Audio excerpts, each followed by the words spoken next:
ಈಗಷ್ಟೇ ಏನು town hall ಬಳಿ ಬಂದಂತಹ ವಾಟಾಳ್ ನಾಗರಾಜ್ ಹಾಗೂ ಸಾರಾ ಗೋವಿಂದ್ ಮತ್ತು ರೂಪೇಶ್ ರಾಜಣ್ಣನವರ ಈಗ ಪೊಲೀಸರು ವಶಕ್ಕೆ ಪಡ್ಕೊಂಡಿರುವಂತದ್ದು. ಅಂದ್ರೆ ಇವತ್ತು ಅಖಂಡ ಕರ್ನಾಟಕ ಬಂದ್ ಹಿನ್ನೆಲೆಯಲ್ಲಿ ಇವತ್ತು ಬಹುತೇಕ ರಾಜ್ಯದ ಬೇರೆ ಬೇರೆ ಜಿಲ್ಲೆಗಳು ಕೂಡ ಬಂದ್ ಆಗಿತ್ತು. ಹಾಗೆ ಬೆಂಗಳೂರಿನಲ್ಲಿ ಬಹುತೇಕ ನಗರಗಳಲ್ಲೂ ಕೂಡ ಬಂದ್ ಆಗಿತ್ತು. ಆದ್ರೆ ಫ್ರೀಡಂ ಪಾರ್ಕ್ ನಲ್ಲಿ ಪೊಲೀಸ್ ಸರ್ಪಗಾವಲಿನಲ್ಲಿ ಏನು ಬಂದ್ ಮಾಡ್ಲಿಕ್ಕೆ ಅಥವಾ ಪ್ರತಿಭಟನೆ ಮಾಡ್ಲಿಕ್ಕೆ ಬಂದಂತಹ ಕಾರ್ಯಕರ್ತರನ್ನ ಬಿಎಂಟಿಸಿ ಬಸ್ ನಲ್ಲಿ ವಶಪಡಿಸಿಕೊಳ್ಳಲಾಗಿತ್ತು. ಹಾಗೆ ಈಗಷ್ಟೇ ಏನು ವಾಟಾಳ್ ನಾಗರಾಜ್ ಸೇರಿದಂತೆ ಸಾರಾ ಗೋವಿಂದ್ ಮತ್ತು ರೂಪೇಶ್ ರಾಜಣ್ಣನ್ನು ಕೂಡ ಪೊಲೀಸರು ಏನು ವಶಕ್ಕೆ ಪಡಿಸಿಕೊಂಡಿರುವಂತದ್ದು. ಆದ್ರೆ ವಾಟಾಳ್ ನಾಗರಾಜ್ ಅವರು ಸರ್ಕಾರದ ವಿರುದ್ಧ ಆಕ್ರೋಶವನ್ನು ಹೊರಹಾಕಿರುವಂತದ್ದು. ಅಂದ್ರೆ ಕರ್ನಾಟಕ ಬಂದ್ಗೆ ಏನು ಸರ್ಕಾರ ಸಹಕಾರ ಮಾಡಲಿಲ್ಲ, ಸರ್ಕಾರದ ಈ ನಡೆಯನ್ನು ನಾವು ಖಂಡಿಸ್ತೀವಿ ಅನ್ನುವಂತಹ ಮಾತನ್ನು ಕೂಡ ಹೇಳಿರುವಂತದ್ದು. ಹಾಗೆ ರೂಪೇಶ್ ರಾಜಣ್ಣನ್ನು ಕೂಡ ಪೊಲೀಸರು ಒತ್ತಾಯಪೂರ್ವಕವಾಗಿ ಬಸ್ಸಿಗೆ ಹತ್ತಿರುವಂತದ್ದು. ಅಂದ್ರೆ ಸರ್ಕಾರದ ವಿರುದ್ಧ ಘೋಷಣೆಗಳನ್ನ ಕೂಗಿ ಅಂದ್ರೆ ಈ ಒಂದು ಬಂದ್ ಅನ್ನ ಹತ್ತಿಕ್ಕುವಂತ ಕೆಲಸ ಸರ್ಕಾರ ಮಾಡಿದೆ ಇರುವಂತಹ ಮಾತನ್ನು ಕೂಡ ಹೇಳಿದ್ರು.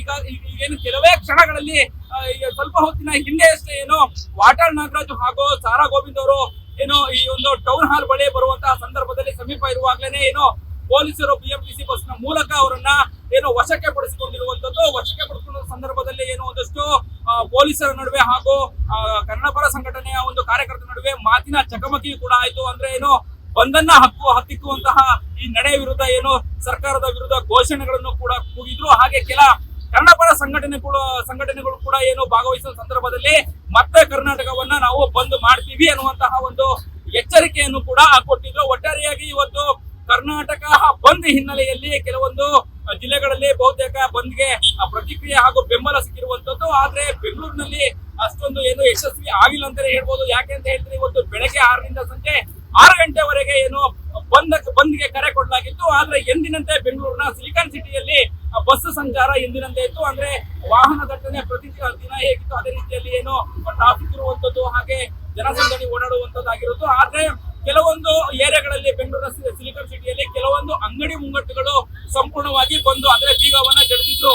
ಅಂದ್ರೆ ಕರ್ನಾಟಕ ಬಂದು ಕರೆ ಕೊಟ್ಟಂತಹ ಹಿನ್ನೆಲೆಯಲ್ಲಿ ಅಂಗಡಿಗೆ ಬೀಗವನ್ನ ಹಾಕಿ ಮನೆಗೆ ಕೂತಿದ್ರು ವ್ಯಾಪಾರಸ್ಥರು. ಆದ್ರೆ ವಾಹನ ಸವಾರರು, ಪಾದಚಾರಿಗಳು ಮತ್ತೆ ಏನು ಆಟೋ ರಿಕ್ಷಾ ಆಗಿರ್ಬೋದು, ಬಸ್ಗಳ ಸಂಚಾರ ಎಂದಿನಂತೆ ಕಾರ್ಯನಿರ್ವಹಿಸಿತು. ಆದ್ರೆ ಈ ಒಂದು ಟೌನ್ ಹಾಲ್ ಬಳಿ ಇವತ್ತು ಪೊಲೀಸ್ ಸರ್ಪಗಾವಲು ಇತ್ತು ಅಂತಾನೆ ಹೇಳ್ಬೋದು. ಅಂದ್ರೆ ಏನು ಪ್ರತಿಭಟನೆಗೆ ಬರುವಂತಹ ಕಾರ್ಯಕರ್ತರನ್ನ ಅಂದ್ರೆ ಈ ಒಂದು ಟೌನ್ ಹಾಲ್ ಬಳಿ ಏನು ಬಂದ್ ಮಾಡ್ಲಿಕ್ಕೆ ಬರುವಂತಹ ಕಾರ್ಯಕರ್ತರನ್ನು ಎಲ್ಲರನ್ನೂ ಕೂಡ ಏನೋ ಬಂಧಿಸಲಿಕ್ಕೆ ಸುಮಾರು ಒಂದು 10ಕ್ಕೂ ಹೆಚ್ಚು ಬಿಎಂಟಿಸಿ ಬಸ್ಗಳನ್ನ ಪೊಲೀಸ್ ತಯಾರಿ ಮಾಡಿಕೊಳ್ಳಲಾಗಿತ್ತು.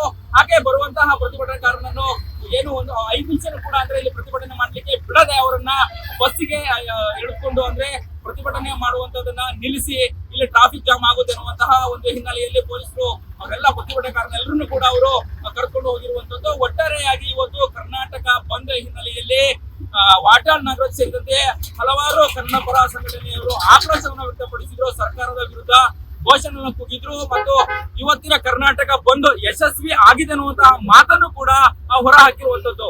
ಕ್ಯಾಮ್ರಾ ಪರ್ಸನ್ ಕಾರ್ತಿಕ್ ಜೊತೆ ಅಭಿಜಿತ್ ಗಣೇಶ್, ಕರ್ನಾಟಕ ಟಿವಿ, ಬೆಂಗಳೂರು.